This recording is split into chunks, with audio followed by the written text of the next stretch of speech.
I'm Bob Hallmark in Clarksville City today. It is full spring now, and that means that local produce is beginning to hit shelves at roadside stands all across East Texas. Very important because of one thing: local produce is supported by those folks who are looking for a trust factor. And there is a trust factor. They come in wanting to know what is grown locally so that they can not only support the farmers, but they feel that there is something much more trustworthy about local produce. And that's why we have come to Highway 80 Produce today. And we're joined now by our friend who we've talked to many times, Allison Lott.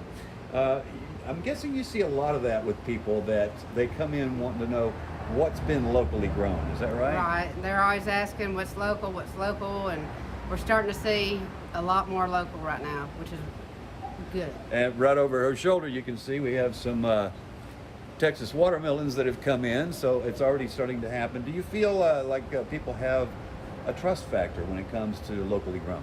Yeah, they prefer local, and I do too, you know, and I always buy local first, and then there's just some things I can't get local, like oranges and apples. But obviously, they come in, it's a double-edged sword. They come in looking for it because of the trust factor, and then, of course, the farmers love it because they get supported by people who buy this stuff. Right? Yes, we have farmers popping in all the time. I don't know what day they're coming, what day they're bringing what. They say, you want to buy it? And I say yes. Mm-hmm. So. And you're doing a good business already right now. Springtime is always a great time because once we get to that first harvest area, that's when you have a lot of folks coming in saying, hey, you know, I'm looking for this, I'm looking for this. Sometimes they just browse and then they'll see something that is locally grown and then they've got to have it, right? Right, and we've had a lot of local strawberries from right up the road in Big Sandy. We're starting to get local squash, radishes, some greens. I mean, it varies. Now there are some standards that people will actually look for here.